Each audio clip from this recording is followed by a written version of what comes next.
Vae Victis is the most anticipated custom zombies map of all time. This map brings the Outbreak style of open world gameplay to Black Ops 3 Zombies, and follows the Victis crew after the events of Tag der Toten as a new original story is told through a fully fledged Easter egg. Today I'm going into this map completely blind and trying to beat the Easter egg on my very first attempt. And if you think this will be uneventful because it's just a custom map, then oh boy, you are not prepared for what comes next.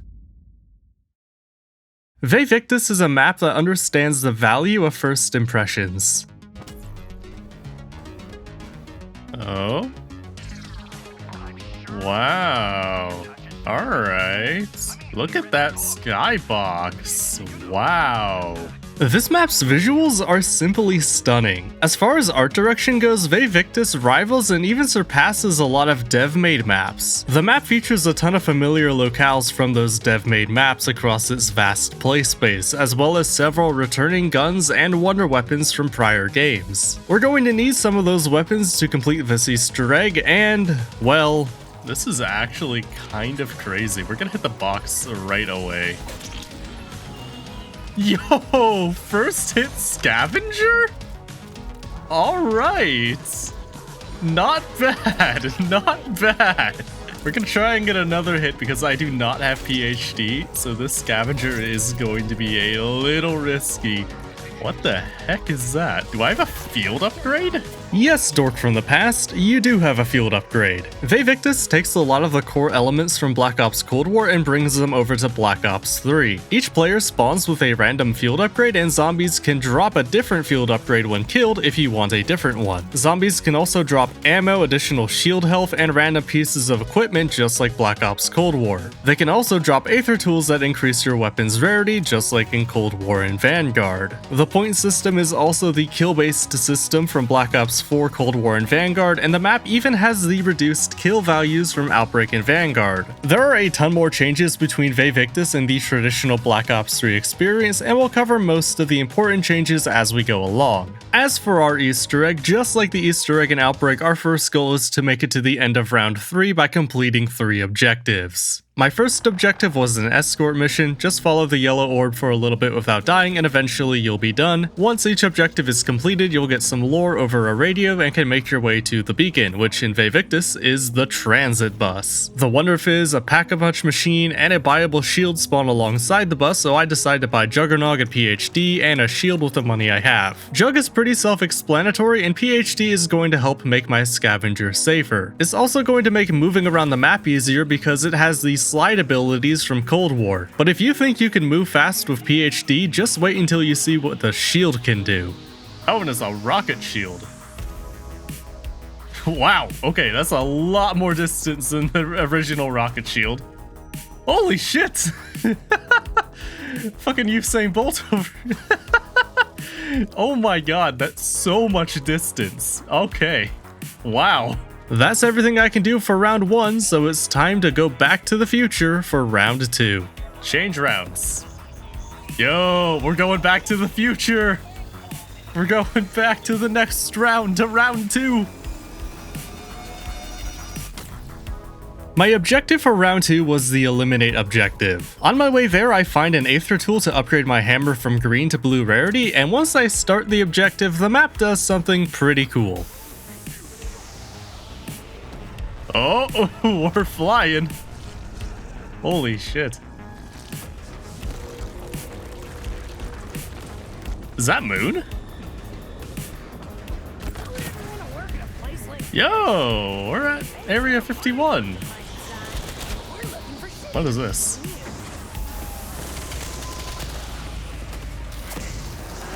Yo, we got the Wonder Waff. Beyond flying through the air and the cool Wonder Waff power-up I found, this one is pretty much identical to the eliminate objective in Cold War. The only major difference is that here you kill 3 separate bosses instead of a 3-phase fight with the same boss. It's a nice change that adds a little variety to each phase of the objective, and each phase is a lot more satisfying now that it ends with you killing a boss instead of watching them teleport away like a coward, but overall it's really not all that different. Oh wow. We have already killed him. Scavenger is crazy. Once I make it to the bus, I decide to buy double tap and speed cola to make my weapons even more lethal and pick up stamina to move around just a bit faster. I also luck into another Aether tool and upgrade my hammer to purple rarity before moving on to round 3. Round 3's objective was a simple holdout objective in one of the Nuketown houses. There is a cool option here to activate the Rampage Inducer from Cold War and Vanguard to reduce the amount of time on the timer, but I had so little space to work with, I ignored it to play it safe. After a lot of hammer and Wonderwaff spam, I ran out the timer, completed the objective, and could finally get started on the Easter egg.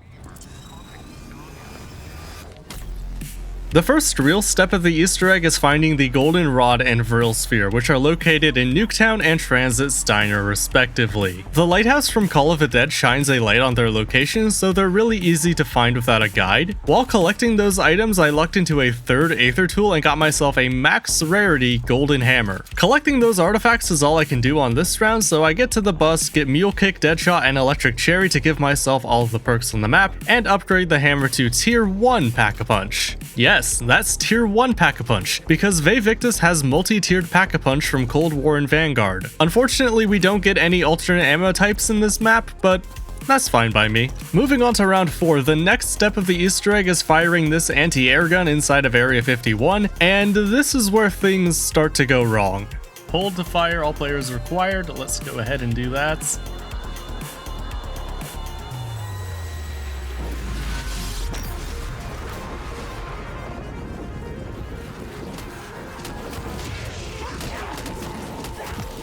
I am dead. Fuck me. I should have Aether Shrouded.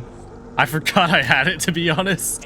This down was extremely avoidable. I was trying to see what the AA gun was shooting down, and I tried to clamber this wall, and for some reason it didn't work, so I panicked and threw a Gersh device, completely forgetting that I had Aether Shroud and ended up downing. In my defense, I clambered a much higher wall earlier in this game, so I really don't know why I wasn't able to here, but either way, I was now perkless. Luckily for me, there's a Wonder Fizz at the top of the lighthouse, so I'm able to get partially set up and move on to the next step of the Easter egg. When I fired of that AA gun, it destroyed a meteorite and caused the MPD from Moon to crash into the center of town. The guys on the radio want us to scan the MPD, and to do that, we need to make the ultimate sacrifice. Our sacrificial lamb of choice is Ted.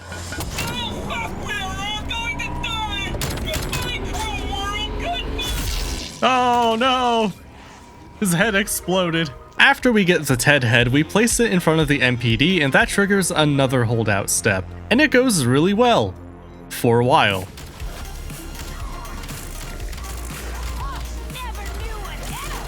Okay. I am smart enough to Aether Shroud this time.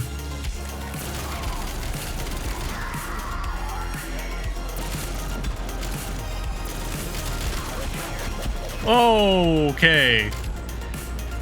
I did not realize they were behind me. Another unfortunate down, but this step is complete. The next step requires us to advance to round 5, where we need to craft this map's unique wonder weapon, Longinus' Legacy. To start, we have to go to this forest outside of Nuketown and kill zombies next to these trees with faces on them until this wooden staff part spawns. You can continue filling up the trees with souls afterwards, but as far as I'm aware, you just need to get enough kills for the handle of the spear. I'm not entirely sure this isn't a glitch. I would imagine the handle was only meant to spawn after every tree has been filled with souls, but either way, that step is done. Next, you need to run to this wooden bridge on the other side of the map, shoot this crystal in the center, and catch it before it hits the floor. Weirdly, I struggled with this step, and I think it's because I was playing on controller, so I have to press and hold to interact instead of just pressing once to interact like you would on a keyboard and mouse. I couldn't catch it with a controller, but all I had to do was switch over to my keyboard and mouse for a couple of seconds, and it was no problem. Once you have both the spear's handle and the crystal for the tip of the spear, all you need to do is move towards this this greenish lake, place the spear in the lake, get a few kills to charge everything up, and you're done. This is a cool wonder weapon thematically, but in practice, it's not all that great. It's basically the Apollo's Will from Ancient Evil with the Zombshell effect from Black Ops 4. It's good for slowing down zombies, but not so great for dealing damage. It's a good thing I picked up Mule Kick before grabbing this, because otherwise I would have taken a big hit to my lethality. In the meantime, we need to hold on to this thing to continue the Easter egg because it's required for some future steps, including the very next one. All we need to do is walk inside the lighthouse, throw a spear at this funny little box, watch the screen shake, and ascend.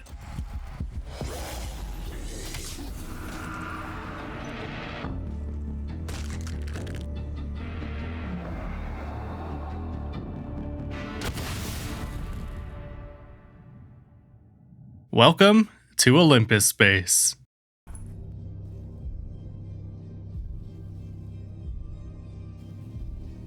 Here we are, Olympus Base, the last bastion of the home of our people. Place us onto that nearby console and find a way to reconnect our data batteries back to the central processing unit. Do your thing. Maybe tell Russman a little more about you and this place.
Of all the things that could have been on my bingo card, teleporting to an entirely new map was not one of them. The Easter egg continues here with a whole bunch of really simple steps followed by long lore dumps, which I actually really enjoyed. I've never been a fan of the zombies storyline outside of its presentation, but I had a good time with this part. It's amazing what your story can be when it's not told in the most obnoxious way humanly possible. The steps themselves, though, aren't all that interesting. It starts with a short game of Simon Says, followed by turning red valves and then turning whatever these are. Occasionally these need to be shot by a tempest, but otherwise it's not all that interesting.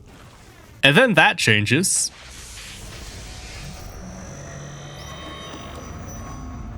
Olympus power and data streams restored.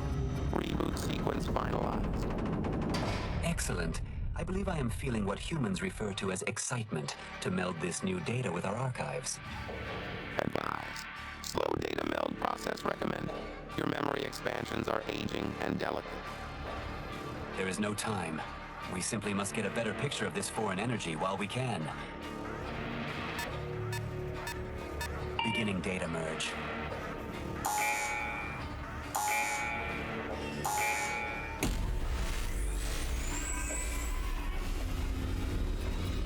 Yes, this is... Dear God, this is where he went. Now it all makes sense.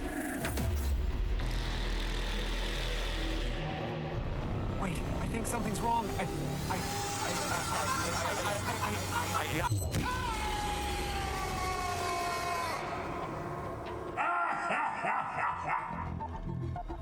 Weakling. Pathetic piece of filth. That sounds significantly ominous. Have we just made things worse?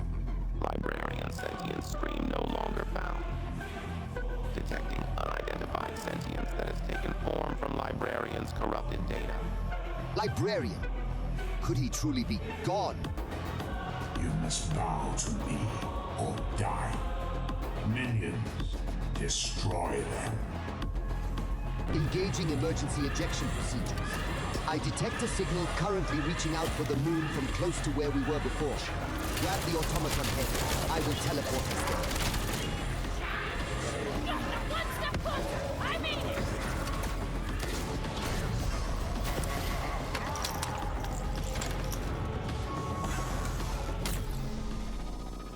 It appears as though we have our villain. At this point, we have the option to continue completing objectives and advancing the rounds to get stronger, or stay at round 5 and continue the Easter egg as normal. I decide to be bold and pack-a-punch my hammer again, pack-a-punch my scavenger for the first time, rebuy my remaining perks, and soldier on into the final phase of the Easter egg. The next step reunites us with an old friend. We had to sacrifice Ted at the start to scan the MPD, and now in our moment of need, he returns to us. Place Artemis.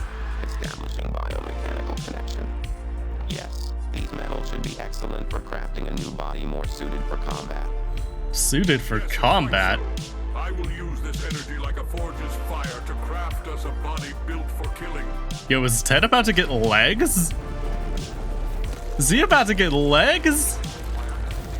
Yo, Civil Protector Ted, look at the drip. Look at this man. Look at this man. This is the ideal male body. You may not like it, but this is what peak male performance looks like. And this alpha male is going to help us with the final step of the Easter egg. Collecting nav cards. The first is right here in transit, and the second is in the mouth of the Die-Rise dragon. The third and final nav card is in the graveyard next to this church, and while we're here, we can pay a visit to another old friend. Oh. It's not the church, but it is at the graveyard. Does that say Arthur? That says Arthur. Look at the giant hand. Wow. You cheeky devs. And speaking of old friends, there's one last piece of lore for us to know. Now, children, we are ready for the final confrontation. Before we charge into battle, however, I must tell you something. The scribes the librarian left us indicate this thing is also from your world, or rather, was banished there long ago. We call him Agamemnon, the king in purple. He's the amalgamation of the beings known to you as the Shadow Man and Dr. Monty. I recognize that name. He's Richtofen's boss, I think. I also recognize that name. All that's left for us now is the boss fights. I'm not super happy with the state of my weapons at this point, and on my way to the boss fight, I just so happen to find this purple orb that spawns in a ton of points. That combined with a little bit of time grinding for kills gets me another pack-a-punch tier on the scavenger. I'll be entering this boss fight with the Longinus' legacy, which can't be pack-a-punched by the way, a hammer and scavenger that have both been upgraded twice, a couple of Gersh devices, a couple of Aether Shroud charges, and a shield. This will be my first time seeing this fight, learning the mechanics and hearing its story. There's no turning back now. Alright, we are ready for boss fights. Enter Zero Base, here we go. What is this foolishness? Has your tiny mortal mind snapped? Do you really think you can defeat me? I foresee your imminent death, Dark Prince. Tell me, does the goddess also see her own doom? I reserve a special place for her glorious soul. Do not waver, humans. We must stop this, here and now. If I cannot control your world, I will destroy it.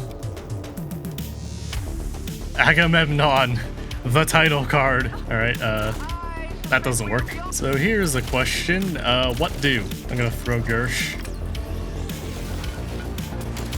Oh, he's a fireman in this laser. Is there anything down here I can do?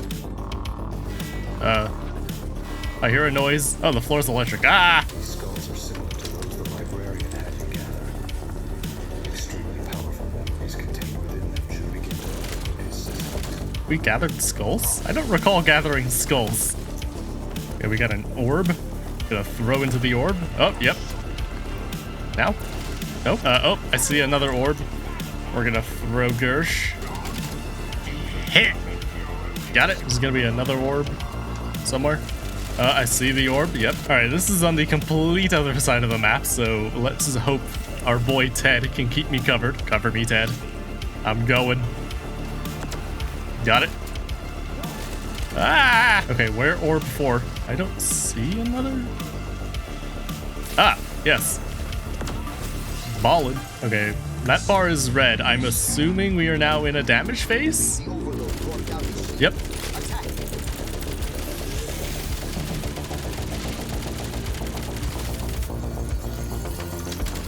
Alright, that was phase 1. Alright, this door is closed now, so we probably do something different.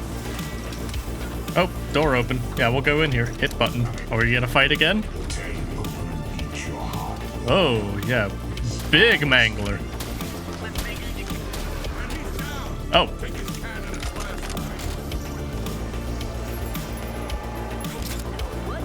Yeah, scavenger coming in clutch. Good time to upgrade it. Okay, we just blasted a hole through whatever that was. Oh, damage phase. Throw monkey.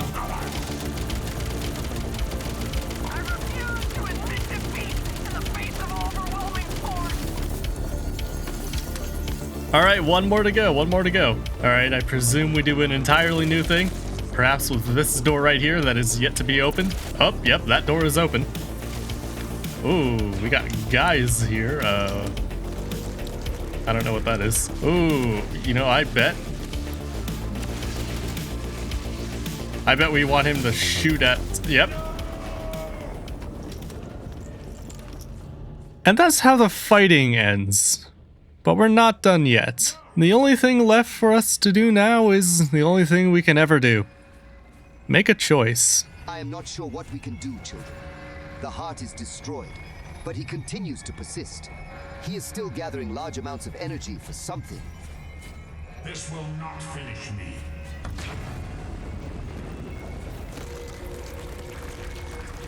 Dimensional portal. He's leaving this plane of existence. Yes. He has absorbed enough power to pierce the dimensional veil itself. Should you wish it, the rift would bring you back home. Humans. He is heading not just for the place you came from, but the time as well. And annihilation is his only goal. With a large enough surge of energy, we could destroy that gateway entirely and send him to the depths along with it. Go big or go home, huh? Can I have the go home option? I'll tell you something, Stu. Russman thinks we are running out of road real fast. Make your choice, mortals. Go home and begin anew, or put an end to this cycle of suffering for good. We don't have much time. What is this, infant? Do you think your toy can slay a god? You have given power over the sea to force us away. The choice is now.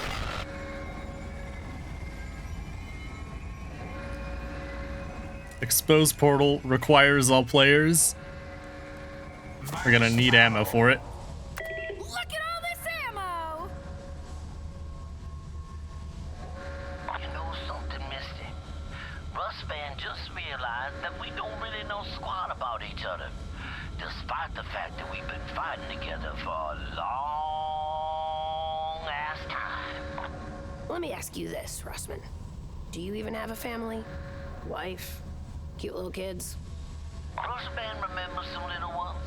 They had such big beaming smiles. They laughed all the time. Right up until when they didn't. How about you, Misty? Who'd you lose? Well, same as yours, Russ. I had folks that I loved. Now I try not to think about them, because it just, reminds me that, they're gone forever. I'm just scared, Misty. I like understanding things, and these days I don't understand almost anything. Are we really going to be okay? Hey, we're gonna be okay. Believe me. I'll look out for you, Marlton. You can trust me. I know what I'm doing. My dad was a Marine. Okay, I guess I'm feeling better about all of this. Sorta. Time to stand and fight. Had your chance, freak bags.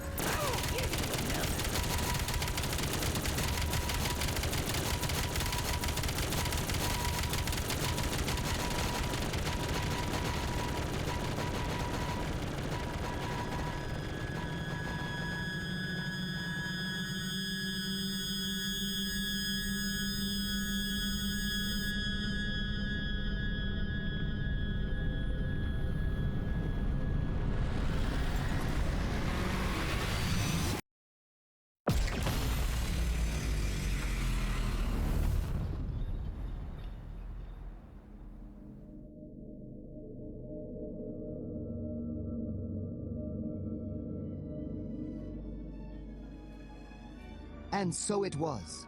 The champions of humanity gave up the very last thing they owned to save us all: their lives. As the depths of the dark ether swallowed them whole, taking a great force of malice and death along with them, their faces did not show regret or remorse. Rather, they told of an unfettered determination, the likes of which is only seen in humankind. An inability to give up, roll over, and let evil win, no matter the odds they seem to face. Against all of our calculations, they managed to keep the false parasite King Agamemnon from regaining a foothold in this realm, even after how powerful he had become. While the future of the Dark Ether from here forward is uncertain, there is one thing we have learned for sure. In a world of demons and gods, the greatest unknown factor is humanity, and their capacity for both good and evil.